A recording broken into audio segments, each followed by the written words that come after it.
Shukla group, Shukul showbiz, Shukul wealth advisory, Shukul infra, Shukul pharma, money founder વગેરે નામની 26 કંપનીઓમાં હજારો લોકોના ઇન્વેસ્ટમેન્ટના નામે કુલ 126 કરોડથી વધુ રૂપિયાની છેતરપિંડીના ગુનામાં છેલ્લા 3 વર્ષથી નાસફળતા આરોપીને ઝડપી પાડતી સુરત શહેર ક્રાઇમ બ્રાન્ચ સુરત શહેરમાં આગામી દિવસોમાં જુદા જુદા ધાર્મિક તહેવારોની ઉજવણી થનાર હોય જેને ધ્યાને લઈને કાયદો અને વ્યવસ્થા જળવાઈ રહે તે અનુસંધાને નાયબ police commissioner Shri crime Surat નાઓએ તારીખ 16/12/2025 થી તારીખ 30/12/2025 સુધી નાસફળતા આરોપીઓને પકડવા માટે સ્પેશિયલ ઝુંબેશનું આયોજન કરેલ, જે અન્વયે વાહન ચોરી સ્કોડના અધિકારી કર્મચારીઓ આવા નાસફળતા આરોપીઓને પકડવા માટે વર્કઆઉટમાં હતા. દરમિયાન ટેકનિકલ સર્વેલન્સ અને હ્યુમન સોર્સિસના આધારે મળેલ ચોક્કસ બાતમી હકીકતના આધારે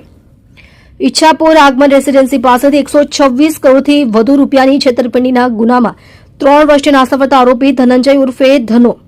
ભીખુભાઈ બારડને ઝડપી પાડી કાયદેસરની કાર્યવાહી કરેલ છે. ગુનાની હકીકત આ કામે શુકુલ ગ્રુપ ઓફ કંપનીઝની શુકુલ વેલ્થ એડવાઇઝરી અને શુકુલ વેલ્થ ક્રિએટર એલએલપી કંપનીના અધ્યક્ષ પ્રોપરાઇટર પ્રદીપ શુક્લા ઉર્ફે મુન્ના શુકુલ, દેવેશ સુરેન્દ્ર તિવારી, ધનંજય ભીખુભાઈ બારડ, સંદીપકુમાર મનુભાઈ પટેલ તથા કંપનીનું માર્કેટિંગનું કામ કરતા વિમલભાઈ ઈશ્વરભાઈ પંચાલ, મયુરભાઈ ઘનશ્યામભાઈ નાવડિયા અને હેપ્પી કિશોરભાઈ કાનાણી નાઓએ ભેગા મળી ગુનાહિત કાવતરું રચી પોતાના કાવતરાના ભાગ સ્વરૂપે છેતરપિંડી અને વિશ્વાસઘાત કરવાનો પોતાનો એક સમાન ઈરાદો પાર પાડવાના હેતુથી ફરિયાદી તથા અન્ય સાહિદને લલચામણી અને લોભામણી વાતો કરીને મહિને પ્રોફિટ સ્વરૂપે કરેલ રોકાણ પર 4% જેટલું વળતર આપવાનું કહી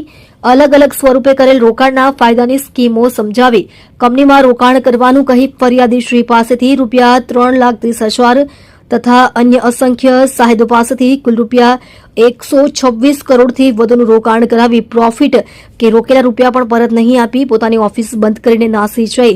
ગુનો કરેલ, જે બાબતે સુરત શહેર ડીસીબી પોલીસ સ્ટેશનમાં ગુનો રજીસ્ટર થયેલ અને આગળની તપાસ ઇકો સેલ દ્વારા હાથ ધરવામાં આવેલ.